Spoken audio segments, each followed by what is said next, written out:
안녕하세요. 오늘은 9월 21일 화요일입니다. 오늘은 출애굽기 18장 13절에서부터 27절까지를 본문으로 큐티 가이드를 시작하겠습니다.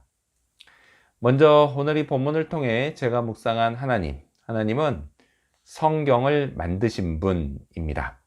16절 말씀을 읽겠습니다. 그들이 일이 있으면 내게로 오나니 내가 그 양쪽을 재판하여 하나님의 율례와 법도를 알게 하나이다. 아멘. 모세는 재판을 통해 백성들에게 율례와 법도를 알게 했습니다. 이건요, 말로 가르쳤다라는 뜻입니다. 모르긴 몰라도요, 모세는 재판할 때뿐 아니라 수시로 백성들을 가르쳤을 겁니다. 이렇게요, 원래 기독교 교육은 말로 가르치는 겁니다. 수천 년이 지난 지금까지도 이건 크게 바뀌지 않았습니다. 그래서 오늘날에도 설교가 예배의 중심에 자리 잡고 있는 것입니다. 자, 그렇다면 모세는요, 이 율례와 법도를 어떻게 보존했을까요? 어딘가에 기록해 보존해 둔 것도 있었겠지만요, 대부분은 인간의 머릿속에 보존했습니다. 잘 듣고 기억했다가 그걸 또 다른 사람에게 말로 전달하는 방식이었습니다. 구약 성경의 대부분은 이런 식으로요, 아주 오랜 세월 동안 보존되고 전수됐습니다. 그것도요, 아주 깜짝 놀랄 만큼 높은 수준의 정확성을 유지하면서 이루어졌습니다. 자, 그러다 어느 날, 어느 때가 되어서 하나님은 구전되어 오던 하나님의 율례와 법도를 기록으로 만드셨습니다. 그리고 여기에 더해서요, 하나님의 계시와 교훈도 기록으로 만드셨습니다. 물론요, 인간 기자를 통해서 말이죠. 그게 바로 구약 성경입니다. 신약 복음서도 이보다는 짧긴 했지만 이렇게 구전되어 오다가 하나님이 마태, 마가, 누가, 요한 이들을 통해 기록으로 만드셨습니다. 자, 그렇게 기록으로 만들어진 성경, 그 성경이 오늘 제 손에도 쥐어진 것입니다. 만약요, 오늘날까지도 오직 기억으로 보존하고 전수하라고 했으면요, 기억력이 별로 좋지 않은 저는 하나님을 제대로 믿지 못했을 겁니다. 하나님 믿는 게요, 정말 어려웠을 겁니다. 그래서요, 성경을 기록해 만들어 주신 하나님, 그 하나님께 정말 감사합니다. 자, 그렇다면 계속해서 오늘 이 본문을 통해 제가 발견한 인간의 모습, 어떤 게 있을까요?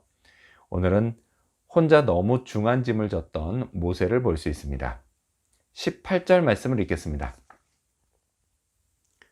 너와 또 너와 함께한 이 백성이 필경 기력이 쇠하리니 이 일이 내게 너무 중함이라 내가 혼자 할 수 없으리라. 아멘.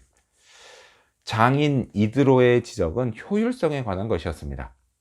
비록 모세가 하는 일이 매우 가치 있는 일이긴 했지만 결코 오래가지는 못할 일이었습니다. 이때요, 모세 한 명이 담당했던 민원인의 수가 무려 60만 명이었습니다. 그것도요, 성인 남자만 그랬으니 여자까지 합치면 대략 120만 명이나 됐습니다. 쉽게 말해서요, 민원인의 수가 골고 전체 인구의 약 2배나 되는데 재판관은 오직 한 명뿐이었던 겁니다. 이건요, 모세가 재판하다 지쳐 죽든지 아니면 백성들이 기다리다 지쳐 죽든지 할 일이었습니다. 더욱이요, 모세는 여기에 더해서 율례와 법도도 가르쳐야 했습니다. 자, 그래서 이드로가 내린 처방, 그건 권한을 위임하는 것이었습니다. 22절 말씀을 읽겠습니다. 그들이 때를 따라 백성을 재판하게 하라. 큰 일은 모두 내게 가져갈 것이요 작은 일은 모두 그들이 스스로 재판할 것이니 그리하면 그들이 너와 함께 담당할 것인즉 일이 내게 쉬우리라. 아멘.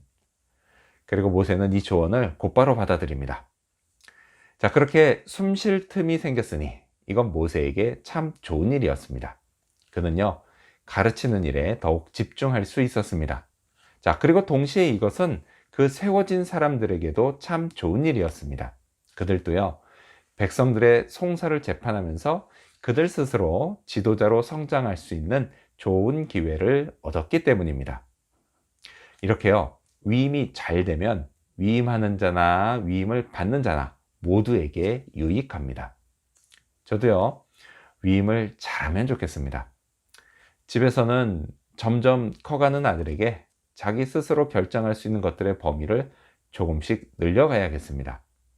자, 그렇게 자기 스스로 결정하고 또 실행하고 책임지다 보면 이를 통해 아들도 분명 여러모로 성장하게 될 것입니다. 아비가 볼 때요, 여전히 아들에게는 불안한 면이 있지만 어쨌든 좋은 결과를 기대하며 지혜롭게 위임을 잘 시도해 나가야겠습니다. 자, 그렇다면 끝으로 오늘 이 본문을 통해 나에게 주신 교훈이 뭘까요? 그건 신실함을 다하자입니다. 21절 말씀을 읽겠습니다. 너는 또 온 백성 가운데서 능력 있는 사람들 곧 하나님을 두려워하며 진실하며 불의한 이익을 미워하는 자를 살펴서 백성 위에 세워 천부장과 백부장과 50부장과 10부장을 삼아. 아멘. 이드로의 조언을 들은 모세는 천부장, 백부장, 50부장 그리고 10부장을 세웠습니다.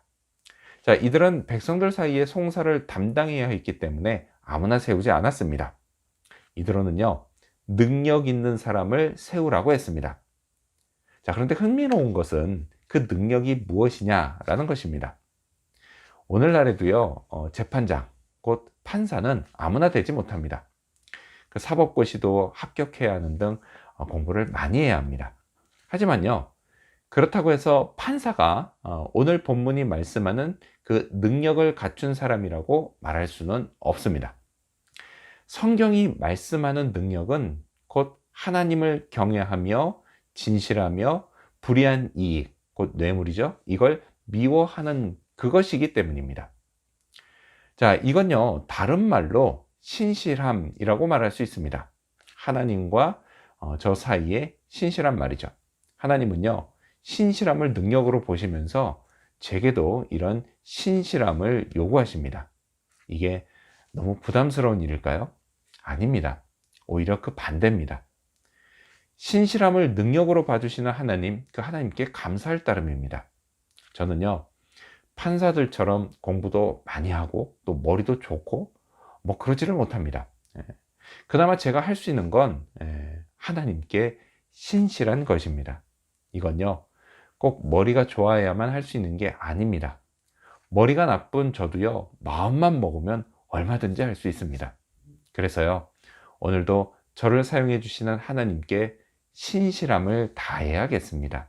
이를 위해서요, 성령의 도우심을 구하며 기도하는 그런 하루가 되기를 소망합니다. 기도하겠습니다. 성경을 만드신 하나님, 기록된 성경을 주셔서 하나님을 보다 쉽게 믿을 수 있게 해 주셔서 감사합니다. 그리고 위임을 시작한 모세처럼 저도 제 삶의 자리에서 지혜롭게 위임을 할 수 있도록 도와주시옵소서.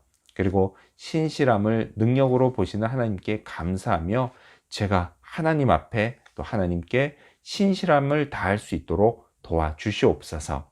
감사드리며 예수님의 이름으로 기도합니다. 아멘.